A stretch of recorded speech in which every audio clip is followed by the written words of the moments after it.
Hey everyone, welcome back to another update by me. Today is the 7th of July and I am 975 days steroid free. Just to get some things out of the way, I don't know why some of you keep coming back to watch me but you don't subscribe. Click the subscribe button and the bell icon so you don't miss any future updates. You can follow me on my regular Instagram, which is aBeeZee, or my skin account dedicated to TSW, which is TSW_BeeZeeBuzz. So today I've been in the house and I've been messing with my makeup, hence this situation. Ladies, opinions, is this lipstick too bold? I've always said that since I was a kid, I've always thought my lips were too big and I've never really experimented with lipsticks. I have so many lipsticks in this drawer right here behind me, but I don't have the guts to wear certain colours because I just think it's too much attention. What do you think? Leave a comment down below, please. Is it a yay or a nay? Let me know. But anyway, sorry for any men that are watching. Sorry, makeup chat. So in today's update, I am going to talk about my skin a little bit. I've had some good times with my skin. I might as well just start with it, to be honest, because that's all you guys want to hear about. This is my skin. There is still some discoloration, but this is so smooth. So I had a bath about 4 hours ago, no cream, and this is what we're dealing with. And I'm going to keep doing this until I don't know when. And the other arm. In my last update, I mentioned that there was a bit of a heat wave in the UK and I had a bath. I got ready to go to see my boyfriend, put cream on my arms, and immediately an itch attack just took over and my arms like swelled up real bad. I've been going through it since the 30th of May. That was when it kind of like peaked. After the swelling, it went down the next day, it looked completely fine. Then I started having really itchy skin throughout the day, especially at night, and I would scratch in the night and not realise it. And I'd wake up to my skin feeling really sore. And because I've been working from home, I tried to just like let my skin breathe, let it do what it needs to do. And I think it's because I'm right-handed that my left arm got most of the attack from my scratching, and sometimes I'll be typing and I'll just be like, I can smell that metallic, sour, like rancid smell. I know it's disgusting, but I'd be typing and every now and again I'd be like, and it was coming from my arms. Like when it was calm, I could moisturize and it just gave me relief from feeling tight. On other days, it looked fine. I would put moisturizer on it and then it would just flare up again.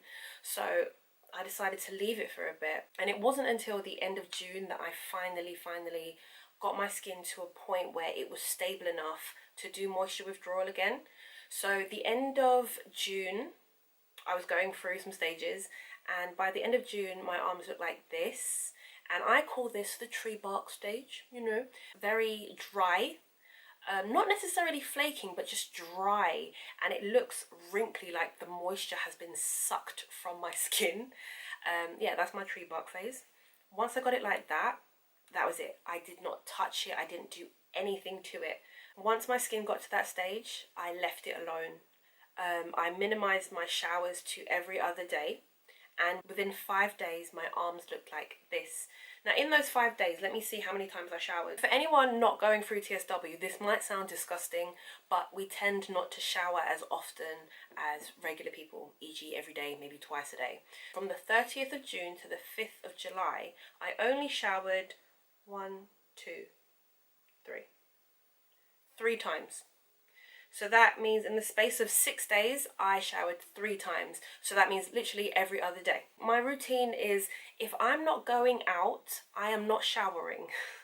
I didn't shower on the 30th, which was a Tuesday. I showered on the Wednesday because I was going to see my boyfriend, and that's just not nice, is it, not to shower? And then I skipped Thursday. I remember, I think I just went to my friend's house and we just sat there. And then I didn't shower on the Friday. And then I showered on the Saturday again because, again, I was going to see my boyfriend. And then on the Sunday, I showered because I'm in company. So when I say I don't wash, I don't mean I just stink up the place. It's not like that. What I mean is I do not physically get in the shower or in the bath. I only wash my face, your pits, your bits, and your feet. That's what I call it, a bird bath. I prefer a bath, if I'm honest. I will shower, but I find that sometimes jumping in and out of a shower makes me more itchy. I'd rather like sit down, relax and soak for the minimum of 15 minutes and then get out and I feel less irritated. Does that make sense? If I rush the process, I'm in trouble. That is what I mean when I say I wash every other day.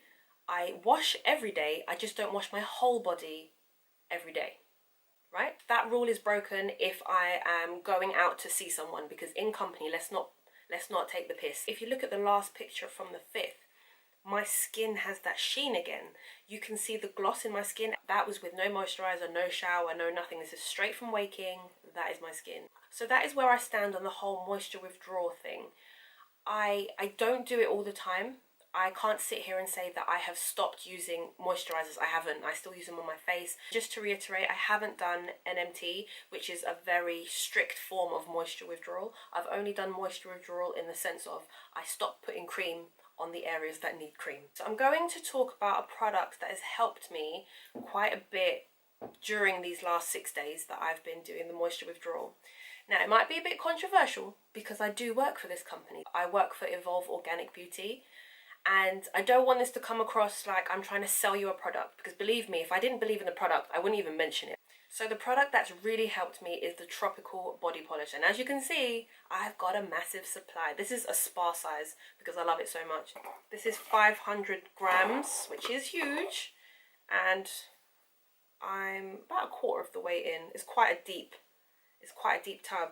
Now, I've mentioned this on my channel before when I first started working for the company. This is a body scrub, and it's an oily body scrub. So I used this before my bath today, and I'm just going to take you through a little demonstration of how I use it. So you take this scrub out of the pot, making sure that your fingers are 100% dry, because you cannot put water in this jar, and I will show you why in a second. This scrub is made from organic sugar. It doesn't feel like it's scraping at your skin. This scrub is oily. It's got 3 different oils in this. So the minute you put this on your skin, it's moisturizing, and as you're rubbing the sugar, because it's oily, it's lubricated and it doesn't feel like it's dragging on your skin. So once you finish scrubbing, when you add water, this is the reason why you can't add water into the jar, it turns into a milk. All of that milk, all of those oils end up in the bath. When you get out of the bath after using this, please be careful.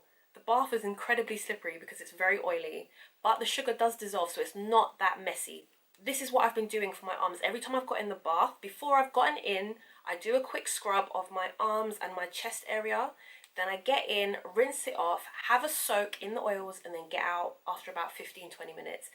And this will leave your bathroom smelling beautiful. There is nothing I hate about this product. This is, honestly. So again, this is not an ad. I'm just telling you what I personally feel about this product. I'm not getting paid any extra to tell you guys this. This is huge, and obviously nobody wants to try something that they're scared that might not work. They do come in travel sizes, which is a little 30ml pot, which is about under £10, so you can try that if you want. Like with anything TSW, please make sure that the stage that your skin is at is strong enough to withhold an exfoliator. This is an exfoliator. If you are red and raw, I do not recommend this because you're going to be scratching at your skin. If you are dry and you have like tree bark skin or flaking skin without all the cuts and the oozing, try this. Honestly, I love it. I hope you like it too. Right, so that's the good stuff out of the way. On to the more serious part. I have a bone to pick with some of you. Not all of you, but some of you. And I've been thinking about this for a few months now, but it's come to a head and I think I've got to say something. 2-3 days ago, I noticed that I've actually reached 4,000 subscribers here on YouTube, and I find it insane that 4,000 people clicked a button to say that they want to hear my voice again. It's just crazy. With sharing this journey with people, as much as I love posting, and I love people's feedback, sometimes I get overwhelmed with the amount of feedback that is just not what I need or asked for. And I noticed that some comments I don't want to reply to because of the nature of the comments. I feel like I've said this so many times on my channel, so many times, and I appreciate that not everyone is gonna watch every single video, so sometimes I do need to like repeat what I've said. Point number 1 is the discussion about veganism. Bottom line is, I am not going to go vegan. Diet is very personal. This is why I do not discuss diet on my channel. I don't think that there's a point. If you want to follow someone that is using veganism to cure their eczema, there are other channels out there for you. My channel is about stopping the steroids to help my skin. It's not about my diet. If in the future sometime I decide to go on a specific diet, I will make my channel about that. But right now, it's not about what I'm eating. That is not what I talk about here. Therefore, I do not appreciate any comments telling me to stop eating dairy, to stop eating meat, to stop eating shellfish, to stop drinking alcohol, to stop having tomatoes, stop having high histamine foods, detox my liver. I don't like those comments. I'm not going to delete your comment. I just probably won't reply to it. I feel like I've said so many times that I'm not asking for advice on diet. Linking to that, I constantly get bombarded with recommendations for creams, lotions, oils, things to drink, pills, supplements. Again, I really did not ask for any recommendations. I feel like I've tried so many. Like, honest to God, I have tried everything under the sun. I've had this for 31 years. I've tried everything. And when I'm not asking for recommendations, I don't know how to respond to those comments because, one, I know you are trying to help. So I take your comment as something kind. However, I feel very awkward rejecting it, if that makes sense. It's like a thanks but no thanks. And I tend to get, it's weird, I tend to get more recommendations when I post healing videos or pictures. I also find it very bizarre how my channel is all about topical steroid withdrawal and people still keep recommending me steroids. It just makes me feel like you've clicked onto my video, you've seen that my skin is bad and you've immediately just recommended a steroid. You didn't see the premise of my video, the title of the video. You didn't watch any of it. The whole channel is about me coming off drugs. So why would you recommend me another drug? And a steroid at that. This is why I think we as a people need to listen more and observe. Think before you speak. Like, honestly, take in what someone's saying before you speak. What it comes down to is, for almost 30 years, I was dependent on a cream that someone told me to use. I don't want to do it anymore. I don't want to depend on anything. I don't want to have to drink apple cider vinegar every morning for the rest of my life, or juice celery, or take supplements to boost my immune system. I've come to realize that as humans, we're always looking for a quick fix, and it needs to stop. Stop this miracle cure thought process. We as eczema sufferers have been on synthetic hormones for I don't know how many years. For me, it was 28 years. Why would I then move on to synthetic supplements? It doesn't make sense to me. If I'm lacking in vitamin D, yes, I live in the UK and we don't have that much sun, but I'm gonna go outside. If I'm lacking in iron, I'm going to have more spinach. If I'm lacking in omega-3, I'm going to have more oily fishes. I'm not going to take it in the form of a pill that someone's made. Does that make sense? And that kind of ties in with veganism. I'm not going to mock anyone for going vegan. I'm not going to go on a vegan's channel and be like, you should eat meat. I ain't got time for that. But I don't understand how a diet can be beneficial to you, yet you are lacking in certain food groups or nutrients. Why would you have B12 in a pill when you can have food, live food, like salmon and eggs for B12? Like, I will not understand it. And maybe someone can explain it to me in the comments, but at the end of the day, it doesn't matter what you say. I'm not going to go vegan today, tomorrow, nowhere in the next year. I watch a lot of YouTube. Believe it or not, I watch a lot.